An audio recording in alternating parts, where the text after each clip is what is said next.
The following is a presentation of Project Independence and WCWP. Project Independence is the Aging in Place initiative of the town of North Hempstead. We provide programs and services designed to assist and support the older town residents who wish to remain in their homes as they age. If we don't currently provide a service, we will try and connect you to that service. Call 311 or 869-6311 to get more information or receive services. Welcome to Project Independence and You. Welcome to Senior Talk Radio here on 88.1 FM and WCWP.org. This is Project Independence and You. I'm your host, John Ryan, and my co-host today is Otto Los. Morning, John. Good morning, Otto. And I'm very happy today to have a guest who's not only a guest, he's my best friend, he's my business partner, he's everything. And that is Peter Janowsky. Peter and I have been working together for over 20 years. And we have seen a lot during those 20 years. We've worked with a lot of people, nothing what's going on right now, COVID-wise. And the name of the firm is Ryan and Janowsky Wealth Strategies Group. And we have Peter with us today to go over questions pertaining to what people should do, how to go about things, etc. Good morning, Peter. Good morning. Thanks for having me. We've chosen to sit together. We're fine, and but we still will be drilling Peter. I want to start off right off the bat with asking Peter, as if I wasn't involved whatsoever, what's the first thing you do when somebody comes to you and says, I think I need help? You know, it's interesting because obviously I knew I was coming on the show today, and I was giving it some thought about what we're going to go over, and I know we discussed it a little bit. But in the last month, John and I have been doing one-on-ones with participants of a retirement plan that we're advisors to in Brooklyn. And there's several hundred people in the plan. So we set up availability for Zoom meetings. They filled up immediately. And the questions that they asked were very similar to what John just posed. Like, what do we talk about when someone comes to us and they need help? So obviously the first thing we're going to do, just like a doctor is going to take an x-ray, we're going to find out where they are, you know, the basics. Do they have student debt? Do they have any kind of debt? Do they have liabilities? Are they a caregiver to someone in their family? Are they single? Are they married? Do they have a budget, which I'll come back to in a second? Just the basics are so important. You know, what kind of investments do they have? Do they have previous retirement plans? We have to look at everything holistically. And going back to what I just said, the big question is, do they have a budget? So going back to this entity that we are advisors to on the retirement plan, most of the employees there are between 25 and 35 years old. This is usually their first and second retirement plan they're going to go into. And it's interesting how the conversation, you know, it's timely. The conversation really goes to, I need to make more money because, you know, I'm going to need, you know, I need to make more money because everybody's making money with GameStop and Reddit and what's going on in the world. And everybody has a Robinhood account and everybody's playing. But what we need to do is before we even talk about how to make money, what we need to do is ask them, do you have a budget? You know, do you know what you're making every month? You know what you're spending every month?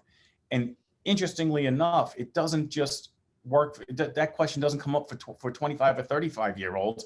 That comes up for people who are about to retire and seniors as well. Believe it or not, the most basic questions, the most basic strategies are still lacking in many cases. So before you could go and invest, and before you can start figuring out where you're going to put your money, I think you have to figure out what your liabilities are first. You know, you got to figure out what your goals are. And usually it helps if you put it on paper. If you put on paper, take a pencil, do whatever, a spreadsheet online, whatever you want to do. If you do it physically and see it, it will help guide you better. Unfortunately, it doesn't just stay with the younger generation.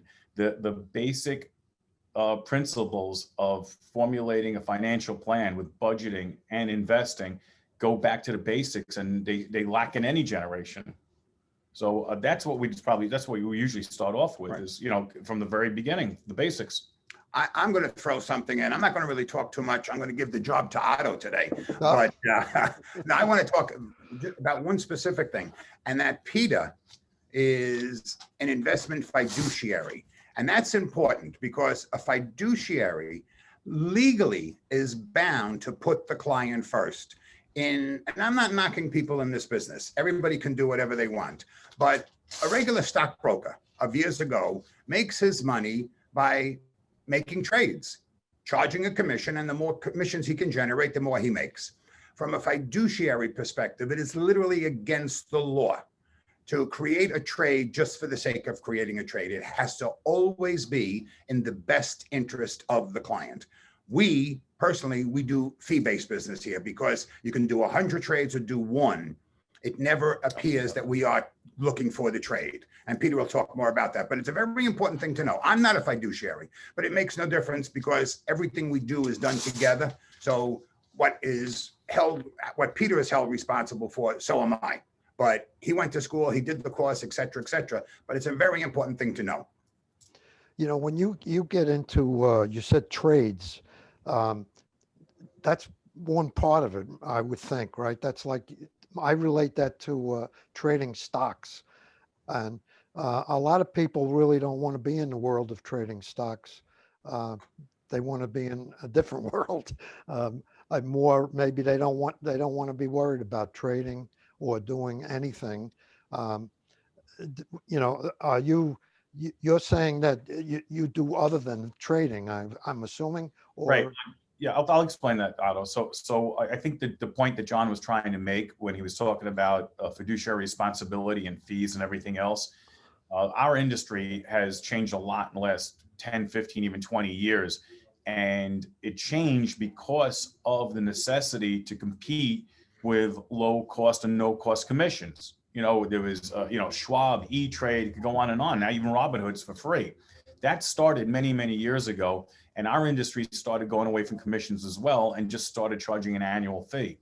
And it works very well for our business because when we build a portfolio, number one, we don't have a cookie cutter approach. Everybody's different, which I'm going to circle back to in a second. But when we're managing money for people and managing risk, it may take a lot of activity. So we could be rebalancing accounts. We might be rebalancing an account 2-3 times a year, or depending on someone's life changes and market changes, we could be rebalancing 6 or 7 times a year. So if we're rebalancing an account that has 20 or 30 positions in it, which could be a combination of common stock, preferred stock, closed-end mutual funds, open-end mutual funds, exchange-traded funds, if we're rebalancing, and rebalancing is only going to take 2 or 3 shares from one investment, move it to another, of course, I'm being a little arbitrary, you can end up at the end of the year with somewhere between maybe 100, 150 trades. Now, if you were paying commissions on that, it could get very expensive, number one. Number two, it also creates a bit of a psychological or an emotional part of what you're spending to have someone manage your money. So in other words, we don't want to be, I can't think of the word now, but we don't want to be constrained by thinking of, gee, what's the client going to think about all the commissions, or we don't want that hanging over our head when we go to rebalance an account. And it's so popular now. I think that I'm going to guess 80 and 90% of the people in the industry are using fee-based business versus commission business. And everything's transparent these days. If somebody sat down with us and we gave them a proposal and they went across the street to a competitor like Merrill Lynch or something, I guarantee they'd probably see a similar fee structure, and the price would probably be within 10% of what we were showing. That's how transparent everything is. You mentioned that the group of Brooklyn, the people will mainly be between the ages of 25 and 35. I look back on my life when I was 25 to 35. I was pretty stupid when it came to finances. That was very low on my list. So I think that's great that that's taken place. But then I jump forward to where I am in my life now, and a lot of other people might be, where you have a required minimum distribution on things that you may have.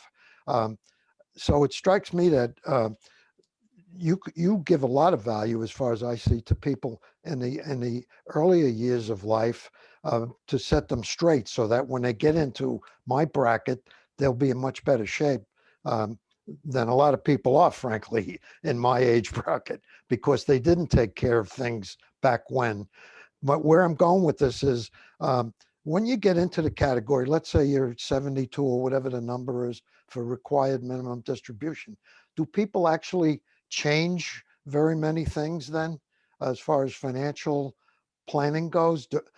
Yeah, other than the basics, I understand like wills and things like that. But if you have a portfolio, do you change it very much at that point? Yeah, it's a great question. And again, we don't have a cookie cutter approach. It depends on everybody's situation. You know, unfortunately, as people age, they could find themselves coming from a relationship to being single all of a sudden. That may change things. You know, health care matters, taxes matter. You know, sometimes if somebody has, you know, if someone's in their late 60s and are going into that or getting close to that R&D phase, but they also need income at the same time. So the strategy might be to figure out how to take it from taxable accounts versus IRA accounts. So that there really isn't a clear-cut answer to that. But overall, yes, because life is constantly changing and we're adjusting people's income strategy or growth strategy accordingly. And there are some people who are lucky enough to have certain investments that they'll probably never touch, and it's meant for next generations.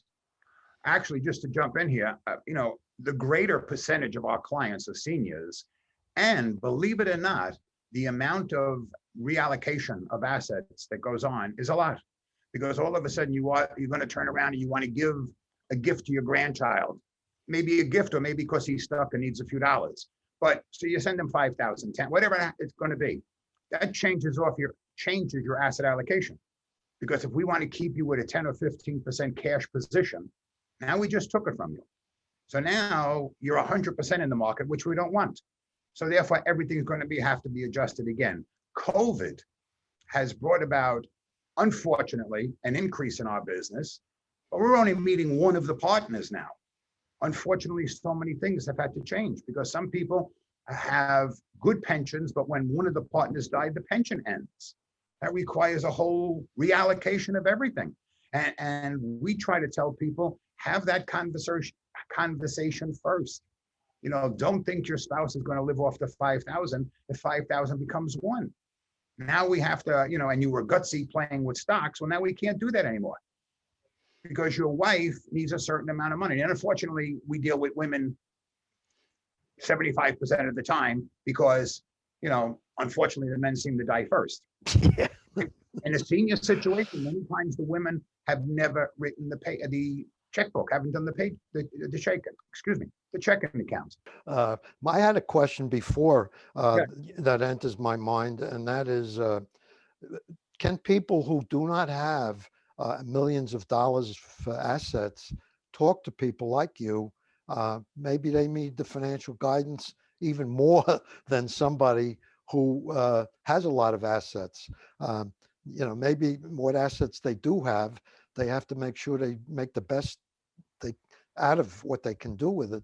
Do you guys talk to people in you know, I wouldn't say poverty, but people who are not in the high end? Absolutely. Yeah, absolutely. And even if they were in poverty, we'd speak to them too. Right. Why wouldn't we? I mean, that's just doing the right thing. And again, going back to how our industry has changed in the last 10, 15 years, I'd say probably about 10 years ago, 5 to 10 years ago, a lot of firms in our industry started requiring minimum account balances to have an account at the firm, or even having, you know, you could have, or at least have a live person to talk to. So that actually going to segue into something else, but I think, I'm not even sure what is anymore, but a lot of firms need at least $100,000 an account, some maybe $250,000 just to have a live person. Otherwise, you can use their services, but on something called a robo-advisor. So the robo-advisor is a very cookie cutter approach. In fact, we just reviewed something recently where somebody sent us a statement from, I'm not going to mention the name of the company or anything, but I looked it up, and it's a prominent company in the world that offers financial services. And their structure was that of giving the client a choice of one of 9 different models to invest in, each with somewhere between, I guess, 15 and 18 investments, using exchange traded funds, which is like a mutual fund that trades on an exchange, very low cost, but that's just it. It's like no frills. It's almost the way some of these airlines started going no frills many years ago. You know, you're going to get your plane ticket, you get on, and that's it. You're not going to get any extra services. You're going to have to pay for every little thing. So in other words, if I could give that a comparison, where if somebody was working with us and they're paying a little bit more, but they wanted to talk to us about whether or not it makes sense to buy or lease a car, we could have that discussion. If somebody came to, that same client could say, hey, could you recommend an attorney? I'm having problems. All of a sudden, I got to get my parents' names out of their, I got to get their house out of their names, so on and so forth. We're offering concierge service as opposed to the robo service. So robo service is not going to alert you if they think something's coming bad in the market. Maybe we should get a little bit more conservative based on the fact that they know you're going to lose sleep at night if the market goes down. So going back to the original question, do we talk to anyone? Absolutely. We certainly do. Actually, I'm going to jump in there also with something, a word that Peter uses a lot, and it's a good word and it makes sense, is holistic. So if somebody comes to us, and I don't care who they are, and I don't care how much money they have, and we have a nice conversation, that person may behoove them just to turn around and gift their money to their children. Because if something happens to them, they're going to go into a home and they're going to lose it all anyway. So it's not even a matter of coming up with the best investment for them. It's coming up with how do they keep their money and pass it on to the next generation. Now, we've had Marcus O'Toole on the show, who's a legal expert doing that type of stuff. But you're not going to get to Marcus unless you come to us, so to speak. And at any given point in time, people have to pay attention to what is my option. And it's not a matter of taking your $100,000 and making it 105. It's making sure that the next generation has access to that $100,000. And if you can gift it today, whether it's a trust or an outright gift or whatever your relationship is with your children, then we can set up a plan to generate some income for mom or dad while they're alive. If they need a little bit extra, we're not going to go crazy. But when something happens to them, all the money will be maintained for the children. That's simple advice that people don't pay attention to. The number of people that don't have wills. And what I said just before the break about COVID, we have come across and gotten a lot of business, unfortunately, but it's because one of the partners has died. And what we're seeing is, and I know I'm talking, and Otto's here today, which is just tremendous because Otto does his homework. Many of these people didn't even have wills. So now we have a situation, basically widows, where we're saying you have to have a will, you have to get the house titled, you have to do this for your kids and your grandchildren, etc., etc. That's what we get involved in. That's great stuff because, like you said, by the time you get to Marcus, you have to have a pretty good idea of where you're going with the whole thing. And, just an analogy, you used it a few times somewhere, or somebody used it. I don't know why people are reluctant to, and I don't have all the bases covered either, but I try. But it's like the story when you're sitting there looking at your house burned down and you decide it's time to buy fire insurance, it's too late, Right. So, I mean, most of us procrastinate. I remember I took a test in my teens that said I was a procrastinator. The test, it was a New York State aptitude test. And I remember that result came out and it said I had a tendency to procrastinate. So I think that was probably the best thing that ever happened to me because I know that I have that tendency and I fight it and I make sure I don't procrastinate. If I have something in my head, it did me well for my business life, I'll do something about it then, not think about it for 14 days. Where I'm going, it's a little philosophical, but procrastination is why people don't do things, and it's a personality trait, if you will, that most of us have that you have to fight. I make lists. You do? Yeah. And then Peter says, yeah, put it on the list. And then next week you'll say, oh, I got to put it on the list again. And then the following week, put it on the other list. I have lists too. A, B, C. All right, exactly. But no, this guy, and I'm, it's funny because I'm interviewing him technically, but there's no list for Peter. He gets it done. You call him, it's like, John, when did the person call? They called this morning, gets the answer. Not tomorrow. I said, I'll get to it tomorrow. No, not tomorrow. It's got to get done today. We got to call them back today. Let's find out what we have to do. And if we don't have the answer, we'll get the answer, which is important because people do want, I want to hear that. If I ask for something, a week later, I'm disgusted if I haven't heard back from you. So we do. And that I'm going to compliment him, as you can see, all the time. But it's because of his little push that if a person is concerned, get them an answer. Well, it's the old adage too, that if you want to get something done, give it to somebody who's busy. Right. And it'll get done. You give it to somebody who's got all kinds of time, it may never get done. Why is that? I don't know, but it's a fact. No, it's the truth. And I never heard that before. That's interesting, though. Yeah. Yeah. I'm busy, but I'm busy doing nothing. Oh, he's busy making lists. John, by the way, one of the things I learned about both of you guys, I read your biographies in more detail, all right? And how you ever had the time to do all the stuff that you did is beyond me, all right? I have no idea how you do it. And I'm going to ask you sometime to explain Thentology, Reiki, Master Chakra Therapist. You're going to have to explain all of that when we get to the Christina Lou show.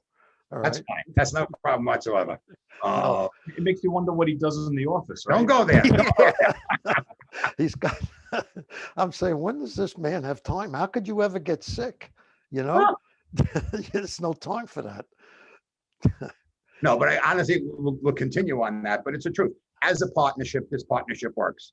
And that's important too, because we've come across situations where we're involved in helping partnerships break up, whether it's financial, whether it's legal, and it's even love. I mean, it is what it is in the world.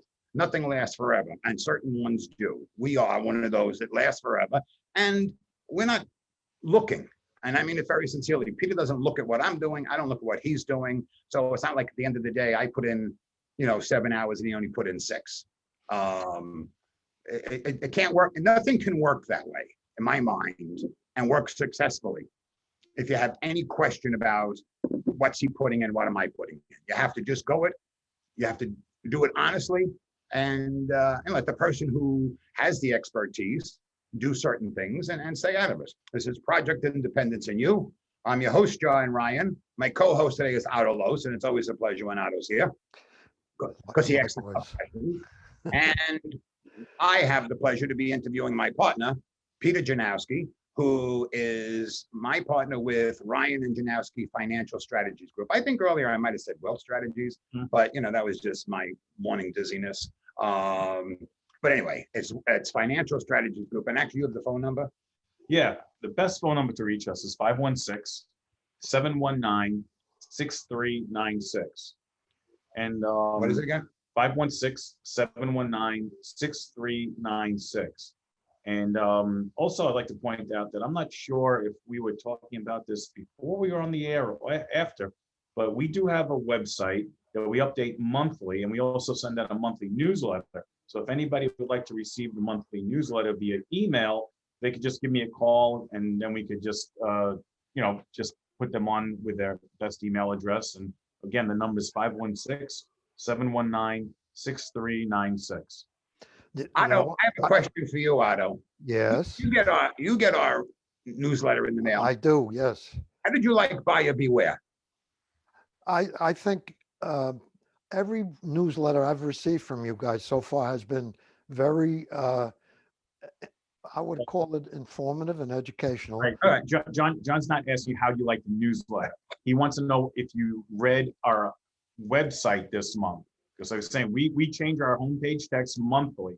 The newsletter is one thing, but the website is what I think John was asking about. Yeah, I actually did go on the website. I did not take the time to read the whole thing, to be honest with you. But what I did come out of with it is the website, by the way, rifsg.com, had so much information on it. I could have spent 6 months there reading all the articles you had. and they were well organized on various topics. So I'm just saying that if you have things you might want to know about, um, wills, estates, whatever, all broad type topics, there was a lot of information on your website. And I don't work for your company, you know, but you know, I think one of the things I'm thinking about here with all of this is I talk to a lot of people in my category, and the big question that always comes up is where can you put whatever money you do have? Banks are paying 0.02% or whatever. You know, maybe you get 80 cents a quarter. Um, so where do you put the money? Now, reality is, I think most people in my category are going to leave some money in the bank anyhow because you need to have cash reserve. But where do you go beyond that without having, you know, there's no going back. If you lose it all in my age bracket or any age bracket, you can't make it up like a 25-year-old. It's just not going to happen. So I think people who are in the senior category probably are more shaky about it than people in the younger category because they have a lot of time to recoup, if you will. So where I'm going with this whole thing is advice from people like you, not for the cash part. You know, years ago, there was a stretch when I was in the 30s, maybe my age bracket, people were getting 15, 16, 17% in a money market. And there were people I knew who were retiring at an earlier age because they had back then a couple of 100,000 and they're getting 15% in the bank. So it was a no brainer, but that went away. Now Right. you're lucky you can't get 1%. Yeah, but to be fair, when you were getting 16 or 17% in the money market, mortgages were probably 20% or 15%. That's no So question about it. And everything's relative, but you bring up a good point. And this has been going on again for a long time, for a good 15, 20 years. The rates that you can get, the return you can get on safe investments have been going down.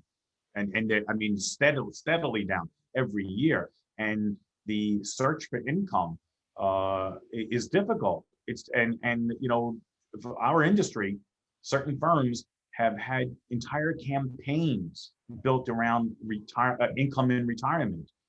So there are vehicles you could use that could be considered. Obviously, we can't give out direct investment advice now on this show, but there are many vehicles that you could look at, such as annuities that have certain guarantees.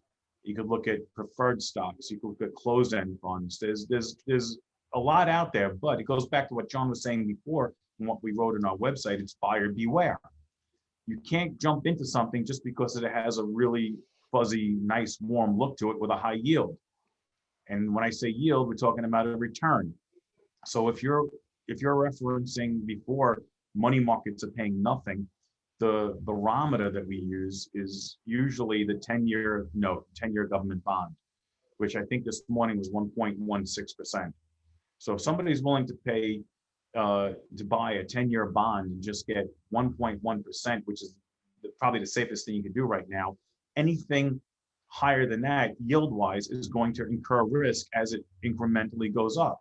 So if you're going to look at, let's say, a corporate bond, and I really haven't looked at rates recently because I don't think they're attractive. But if you're going to look at a corporate bond going out 7 to 10 years from a good name, I don't know, triple, 3M, Apple, GE, something like that, investment grade rated, maybe you'll get anywhere from 2.5% to 3.5% for 7 to 10 years.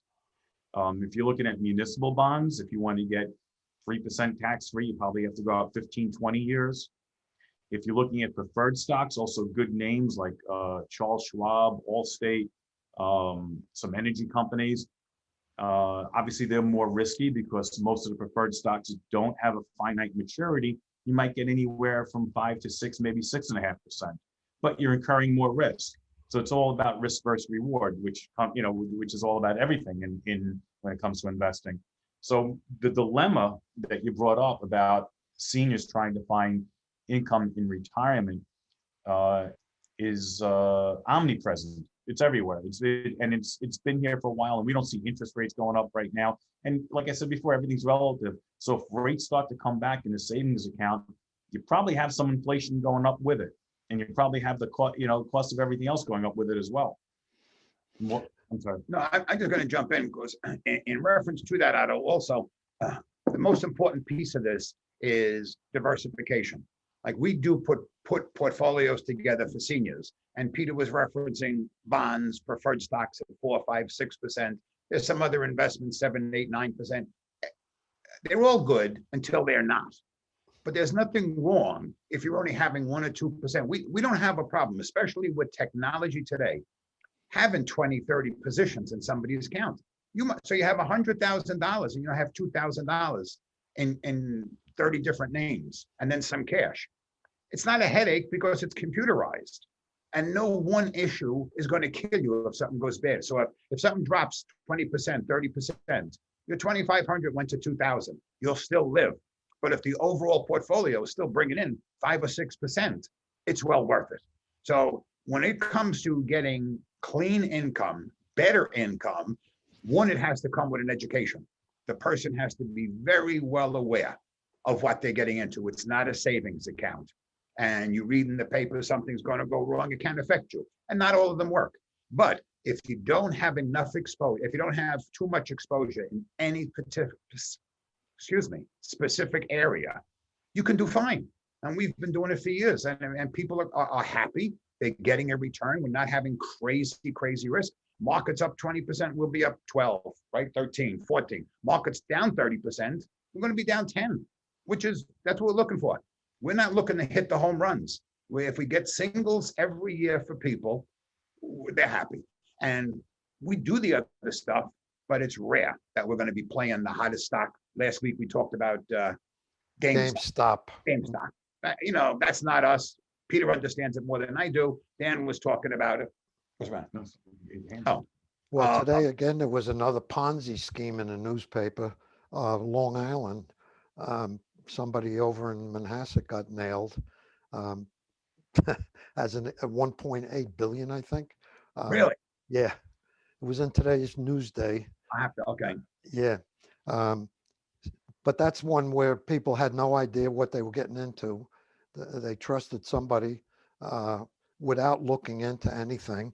And I'm going to sell you guys. That's where people with credibility and honesty, and it's important to be able to put your money where it can be trusted. And in my opinion, and I'm not selling for you, but any investment is a gamble. Things go up, things go down. And you pointed it out. I mean, you're going to go down 10% or up 10%, but you can go down. That's a fact. Right.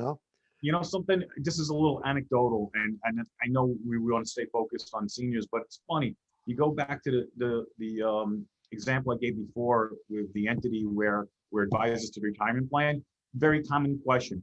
People say the second or third question, by the way, I have so much money in the bank, 10,000, 20,000, 8,000, whatever it is. How could I get better return without risk?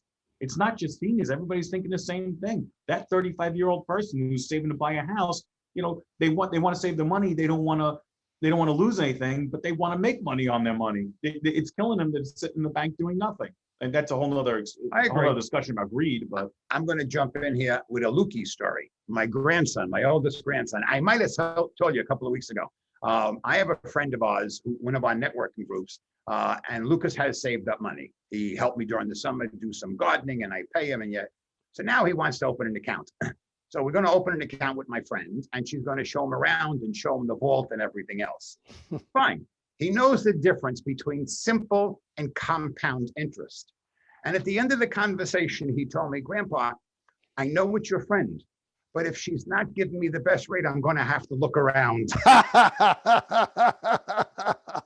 That's a true story. I'm not making it up. He's the best. But you don't look around that much today. Everybody is in the same boat. It's not a matter of like years ago, they wanted to give you the toaster oven because they couldn't give you any more interest. So give you a toaster oven and give you a coffee pot. Waterpick. Yeah, Waterpick, whatever it was they were giving you. It's tough. And the one that has hurt the most is seniors. And this commenced around 2008 when things fell apart. All of a sudden, CDs dropped. savings money dropped like a rock. Yeah, so a younger person buying a house, the house has gone up, but they can borrow at a 2.5 or a 3% mortgage, which is great. But for a senior who's living off the income, you can have $500,000 in the bank, which X number of years ago could have given you $2,500, $2,300 a month clean. Now $500,000 in the bank gives you nothing. Yeah. What you thought was a nice nest egg, it's terrible. You have to go out and do something with it. And that's what we try to do. And you know what I was saying before, that things usually move together, but the truth is, this is my opinion. I'm not trying to bring up facts or anything like that, but things have gotten more expensive. Whether or not they report inflation is existing or not existing, going up. Personally, my opinion, I believe that things are getting more expensive for everybody to live. The cost of living has gone up, but there is no return on the safe money. And you might not see it, like the price of things may not be gradually going up, but we had this discussion in a group we belong to. Over the years, you can't find a gallon of ice cream anymore. It's less than a gallon, but it's the same price. All right, the can of tuna fish keeps going. The volume in a can of tuna fish, the weight goes down, but the price remains the same. You can't find a pound of coffee anymore. It's 14 ounces or whatever it is. So the people don't realize it may not only be the reporting that the government's telling you, but the cost of living increases while the safe return on your money is not. It's just added concern. It's hard to keep up with the pace of inflation. Yeah, well, and then real estate, you can throw that in here. And oh yeah, your house has gone up 100,000 or whatever. Yeah, but where are you going to go? And you're still in the house. And along with that, your taxes went up a couple thousand. So the senior situation with real estate, that everybody talks about. Oh yeah, this is the time to sell. Yeah, well, where are you going to go? That's very true. And you brought up something that people don't usually talk about. Taxes aren't going down; they're only going to go up, which adds to the dilemma.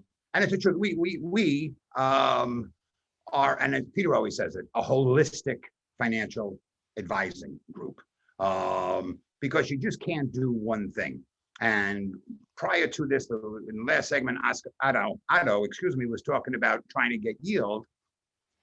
And then we wound up with housing and taxes and everything else. But all that has to be discussed when anybody is making a plan. Because unfortunately, if you have this wonderful house, and then one of the partners dies, can they afford to keep the house?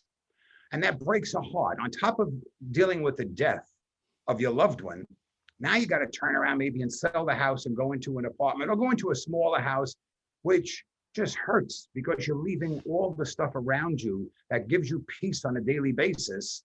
Everything is thrown off in your life.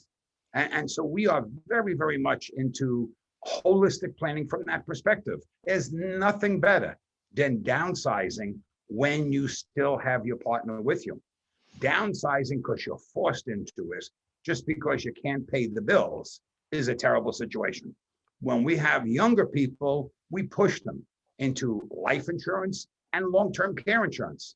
There's nothing worse than a 55-year-old dying when the kids are getting in college or getting through college, and all of a sudden, life is tough on Long Island. You have to be prepared. Then you have long-term care insurance, another situation that unless you do the planning and make sure you're ahead of that 5-year look back, or 2.5 years if it's community age you need, somebody coming into your house, you can really get hit and your money can go flying out the window, taking care of a loved one, and you always will take care of your loved one. My mother was alive. I would do anything to make sure that one was taken care of. It didn't come to that. She died 1, 2, 3 in the hospital, but you have to turn around and realize your money is only as good as what you can do for your loved ones with it. And that's the way to properly make a plan. You can't be selfish. You have to turn around and say, how will I best provide for my family while enjoying my own life today? I'm alive. So you have to work with yourself first, your partner, your children, your grandchildren, whatever you have, and be able to give to charities, etc. So it really is, when we sit down with people, it's not, is IBM better than Xerox? I have no idea. I don't care about that. I care about the woman or man that's sitting in front of me and how to best ensure that they enjoy their life. That's my commercial. I'll go back to Peter. You said something about Uh, One of the things I've witnessed, the idea of being able to take care of the next generation, if you will, or leave them with something. But I have witnessed people giving money to their kids now when they shouldn't have, Okay. because then they end up in debt and they end up in the hole and they end up living on Social Security with two people and basically being in poverty when they get into the senior category. So I think there's a time where it's good to be good to your kids, and there's a time where to make sure your kids don't have to take care of you when you get older. You shouldn't give away the store just because you have a few bucks, because later you may need this money. If you're retired 20, 30 years and everything is going up around you, but your income is the same. My income is the same today as it was in 2003, as an example. All right. Luckily, it's not terrible, but there were people who had income in 2003 that was okay, but now here they are in 2021 and they don't have enough. And part of it I've witnessed in a couple of cases is because they gave a lot of money to their kids when they probably shouldn't have. So anyhow, that's a flip side of. I'll agree with you 100% there. And that's why we would push for a trust, because you can give the money away, still have access to the income on an annual basis, still have access to emergency funds, but be safe from a Medicaid perspective. But I turn around and give you a check for $15,000, which is the legal gift limit. I'm done. You can throw it away. You go buy drugs. And next year I give you another 15. And after 10 years of doing this, I've given you 150. Now I'm in trouble. And I say, Otto, can you help me? You say, Daddy, I lost all the money. That's my own fault.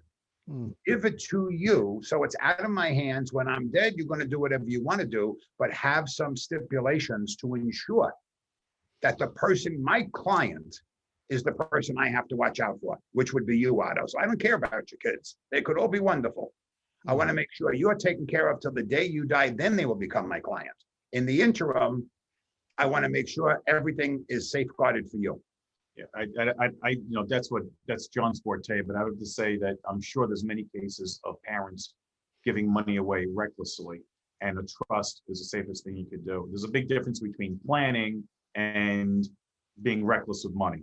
Very big difference. But that I'm sure there's a lot of family issues with that, and I got to be careful. My kids might be listening, so I don't want to giving money to kids. But that's John's forte. It's important, because it's not just money. And I get into this all the time. Money is not just, I got 5% return and you got 6. It doesn't mean you're better. It doesn't mean I'm worse. It's what are we going to do with this? And be able to turn around and give money to St. Jude's or give money to the Interfaith Nutrition Network on Long Island or one of the food kitchens. That's wonderful. And to teach your kids to have respect for money is even more important. So that if they do need something, I'm going to give it to them. But at the same time, if mommy or daddy needs something, you would hope they're there. And guess what? They may not be able to give you back in money, but maybe they'll say, Dad, why don't you come for the weekend? Why don't you do this? Why don't you do that? I mean, love is shown in different ways. Unfortunately, some people think money shows love. Money is not love. It never will be love. It's just a means to buy something.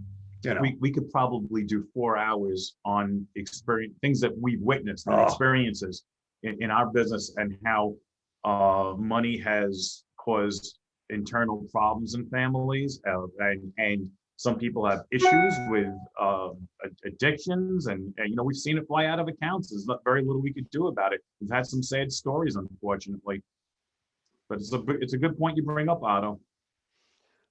Well, you mentioned the word long-term. I know you guys get involved with long-term care insurance. Mm-hmm. I have long-term care insurance, which I probably got about 20, 25 years ago. But I look back on, I had no idea what I was doing. And I realize now that there are different kinds of long-term care insurance. So I think it would be important for people to understand before they leap into long-term care insurance, they should talk to somebody who knows what they're doing. Absolutely, it goes for anything, but I think if you're looking at long-term care insurance, you should look at probably two different options. I mean, you have traditional long-term care that we all know about. There's also something called the lump sum option, which may work out if people could afford it in a better manner for myriad reasons. I mean, we really don't have time because I see the clock right now is ticking down to go into the details between traditional and lump sum. But the other thing too that you should recognize that in New York State, you have insurance behind products, and you also have a state that scrutinizes all insurance products more than any other state in the union.